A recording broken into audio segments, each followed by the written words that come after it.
इस वक्त न्यूज 24 पर मैं आपको एक ऐसे पायलट से मिलवाना चाह रहा हूं और मिलवाने जा रहा हूं जिसने बाकायदा राफेल विमान उड़ाया है। ये 2017 की आपको तस्वीरें दिखा रहे हैं। बेंगलुरु में एयर इंडिया शो आयोजित किया गया था और इसी में ये पायलट को आप देख सकते हैं। 25 मिनट के करीब इन्होंने राफेल में उड़ान भरी थी। और ये कौन है ये पायलट? अब आपको तस्वीरें आप देख रहे हैं, लाइव उन पायलट से भी मिलवा देता हूं। ये पायलट हैं बीजेपी के राष्ट्रीय प्रवक्ता और देश के केंद्रीय मंत्री रह चुके हैं राजीव प्रताप रूडी। राजीव प्रताप रूडी ने राफेल में उड़ान भरी थी। और राजीव देखिए, देश पूरा उत्साहित है। राफेल को लेकर तमाम तरह की बातें हो रही हैं, वो बातें मैं आगे करूंगा। महाबली बताया जा रहा है, मानो अब चीन बिल्कुल घबरा जाएगा, पाकिस्तान तो दुम दबाकर भाग जाएगा। उन बातों पर आता हूं, लेकिन एक आम दर्शक को बताइए, राफेल में उड़ान जो आपने भरी, आसान भाषा में समझाइएगा, ये उड़ान आपके लिए कैसी थी? आपने कमर्शियल फ्लाइट्स उड़ाई हैं उससे पहले, और इस प्लेन में खासियत क्या है? बिल्कुल सरल भाषा में दर्शकों को समझाइए। एकदम बहुत बहुत धन्यवाद संदीप जी। बहुत लोगों को जानकारी इन विषयों का नहीं है। आपने कहीं से अनुसंधान करके विषय निकाल लिया। मैं इन सब चीज़ों को जनरली छिपाए रखता हूँ। सबसे महत्वपूर्ण है कि इस विमान में जो औसतन, क्योंकि मैं आज भी जहाज उड़ाता हूँ और कप्तान भी हूँ, फ्लाई बाय वायर टेक्नोलॉजी जो A320 में हम लोग उड़ाते हैं, उसकी क्षमता और इसकी क्षमता मतलब ये जादुई है। और मैं जब इस विमान को उड़ा के आया और इसके मैं 6G तक, यानी कि धरती का जो वजन गुरुत्व आकर्षण है, हाँ हाँ, और इसमें एक बिल्कुल जादुई है। और कोई भी विमान 1500 फीट में आकर के लड़ाकू विमान उतर जाए और उसकी कम से कम उतरने की क्षमता 240 हो जाए और अगले 3 मिनट में 33,000 से 50,000 फीट की ऊंचाई पर चला जाए, ऐसा मारक क्षमता। लेकिन बहुत सारे विषयों में जो मुझे ख्याल है, इसमें जो लेज़र गाइडेड सिस्टम्स हैं, और मुझे लगता है कि मैं कई बार सोचता हूँ और विमर्श भी करता हूँ कि इसकी एक्यूरेसी इतनी है। अगर आप, और हम लोगों ने तो 600 फीट, 600 से 700 फीट के धरती के स्तर से उड़ान भी भरा, और उसके बाद अगर आप इसको वहाँ से 90 डिग्री पर बिल्कुल ले जाना चाहते हैं, तो बाकी विमानों में जो सुखोई MKI-30 भी मैंने उड़ाया है, उसमें बैक बर्नर्स की आवश्यकता होती है, अधिक पावर देना होता है। इसमें सिर्फ आप उसके थ्रॉटल को खींचेंगे और ये 90 डिग्री पर एयरपोर्ट के चारों तरफ मुड़ सकता था, एक छोर से दूसरे छोर जाकर के 90 डिग्री। और अगर उसी समय उसको ठीक 90 डिग्री आसमान में जाना हो तो वो भी जा सकता है, और आसमान में 3000-4000 फीट जा करके भी, 6000 फीट करके भी उल्टा होकर के वो जा सकता है, जिसको रोल कहते हैं, स्पिन कहते हैं, फ्लिक करके किसी प्रकार से चला जाए, 360 डिग्री लूप कर ले। असंभव है, ये जादुई है। मतलब मेरी जो जानकारी है, मैंने कई विमानों को उड़ाया है, लड़ाकू विमान। जब मुझे मौका मिलता है मैं जाता हूँ, इंस्ट्रक्टर के साथ उड़ने का कोशिश करता हूँ, लेकिन ये जादुई है। अगर रास्ते में कहीं, और आप पूरे इसके इक्विपमेंट को ऑटोमेशन पर छोड़ सकते हैं। इसकी जहाज की खासियत ये है कि इस जहाज में पायलट को, जो कप्तान है या पायलट है, जो फाइटर पायलट है, वो अगर विमान को अपने आप पर ऑटो मोड पर छोड़ देगा तो वो बिल्कुल अपने एनिमी टारगेट पर कंसंट्रेट कर सकता है। यानी कि अगर जहाज को आपने 22,000 फीट पर 15 डिग्री के बैंक पर आपने जहाज को छोड़ दिया, तो जहाज वो बिल्कुल मेंटेन करेगा। और उसी दौरान जब आप अपने एनिमी को टारगेट कर रहे हैं, अगर पीछे से कोई दूसरा लड़ाकू विमान आकर के आप पर मिसाइल दागता है, तो ये जहाज स्वयं उस मिसाइल को मिसगाइड कर देगा। इसमें इतनी क्षमता है। अगर 90 डिग्री पर इसको मोड़ करके जहाज को आप हाथ से छोड़ दीजिए ऑटोमेशन पर, वो 90 डिग्री पर गोल गोल घूमता रहेगा जब तक आप उसको उल्टा कमांड नहीं देंगे। तो जो फ्लाई बाय वायर टेक्नोलॉजी और ऑटोमेशन है, और इसमें पूरा जो कॉकपिट है संदीप जी, उस कॉकपिट में जो उड़ाने की, ये जो बाकी विमानों में जो इंस्ट्रूमेंट होता है, स्टैंड बाई इंस्ट्रूमेंट, उसमें एक ही है, और बाकी पूरा वॉरफेयर से है, इलेक्ट्रॉनिक से है, गाइडेंस सिस्टम से है, वॉरफेयर से है। तो ये पूरा जहाज के भीतर, यानी कि अगर हम लोगों ने एक मैन्यूवर ऐसा कोशिश किया कि 28,000 फीट से जहाज के सब इंजन बंद करके पत्थर की तरह गिरने लगे और मुझे कप्तान ने वार्न किया था और हम लोग लगभग 8,000 फीट पर आए। उसने कहा कि दाहिने तरफ रिकवरी बटन है और पत्थर की तरह गिर रहे थे उल्टा पुल्टा होते हुए। सिर्फ उसने इशारा किया, एक रिकवरी बटन था, 3 सेकंड के भीतर जहाज लेवल में चला गया।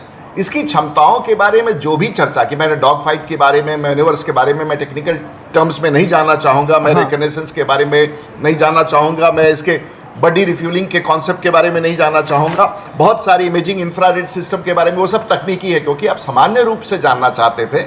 और मैंने बड़ा पैशनेटली इस जहाज को उड़ाया और इसमें सिर्फ टेक ऑफ और लैंडिंग की प्रैक्टिस नहीं होती है, तो टेक ऑफ और लैंडिंग कप्तान कर लेता है, उसके बाद उसने पूरा मैनेवर्स दे दिया। एक छोटा बच्चा भी अगर इस जहाज के भीतर बैठ जाए तो वो कुछ भी कर सकता है। यही सवाल आपसे पूछना चाह रहा था, आप पीछे बैठे थे, आपको मनूवर जब दिया तो आपने क्या कुछ किया? और एक ये जो आपने जी सूट पहना हुआ है, एयर वाइस मार्शल कपिल काक भी हमारे साथ जुड़ गए हैं, वो बेहतर जानते हैं, मुझे मालूम नहीं उन्होंने राफेल उड़ाया है कि नहीं, वरना मिग, मिराज, सुखोई तमाम एयरक्राफ्ट वो उड़ा चुकी है। बारे में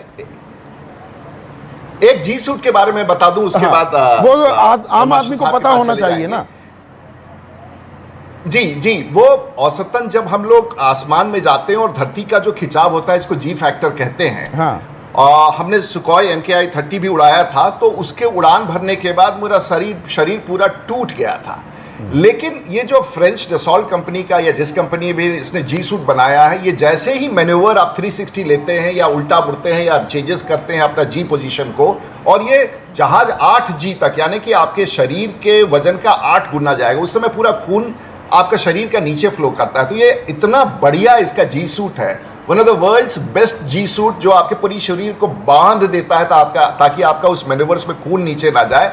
और इसका एयर कंडीशनिंग तो फैंटास्टिक है। आप जितने देर आप जहाज के भीतर हो, बाकी विमानों में, रशियन विमानों में थोड़ी सी गर्मी काफी लगती है, लेकिन इसका जो कंफर्ट फैक्टर है पायलट के लिए, जो फाइटर पायलट के लिए, वो बहुत रिमार्केबल है, जिससे वो पूरी तौर पर अपना वो कंसंट्रेशन दे सकता है एनिमी की तरफ। तो इसके कई सारे फीचर्स हैं, लेकिन ये अद्भुत विमान है। 2-3 फीचर्स और मैं बताऊंगा, तब तक आप किसी को भी मौका दें। बिल्कुल बिल्कुल, और इसीलिए ये आसान भाषा में दर्शकों को समझाने की जरूरत है। ऐसी जानकारी अभी और चैनल्स या बाकी लोगों ने नहीं दी है।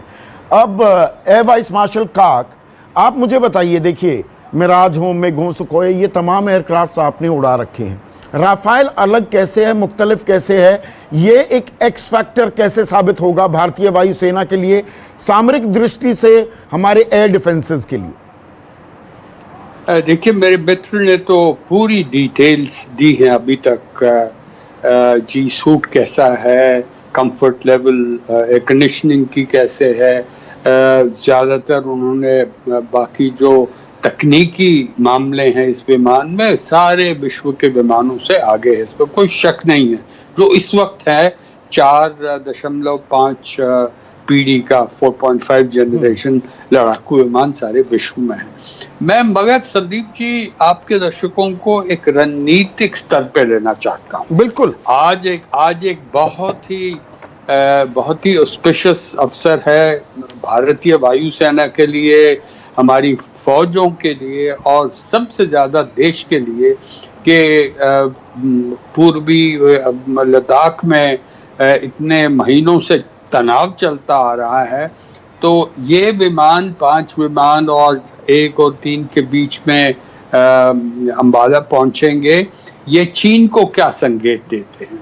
ये कहना कि चीन और पाकिस्तान डरे हुए हैं कि विमान आ रहा है, हाँ। ये भी मेरे ख्याल में ये थोड़ा सा बढ़ा चढ़ा कर ये हम सनसनीखेज बना देते हैं हर बात। हाँ, बिल्कुल वो मत कीजिए, क्योंकि आपकी चैनल तो सारी विश्व में, सारे देश में बड़ी बिचौर, और आप एंकर हैं, मैं कितने दशकों से आपको जानता हूँ। पहली बात है कि ये इंडक्शन जो है एक रणनीतिक इंडक्शन है, हाँ। पिछले 23 सालों में पहला रणनीतिक इंडक्शन का समझ क्या है दर्शकों के लिए? पहले की जो ये मल्टी रोल इसका कैपेबिलिटी है, काबिलियत है, वो ग्राउंड अटैक कर सकता है, रिकॉनेसेंस कर सकता है, इलेक्ट्रॉनिक वॉरफेयर की रिकॉनेसेंस कर सकता है। अगर उनकी मतलब जो मिसाइल इस पे मिट्योर है, सारे विश्व में ऐसी मिसाइल है नहीं।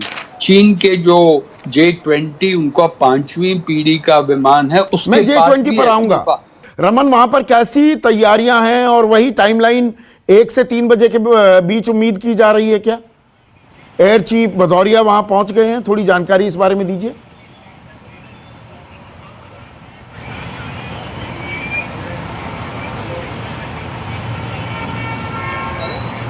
संदीप जी रमन, आप ही से सवाल था।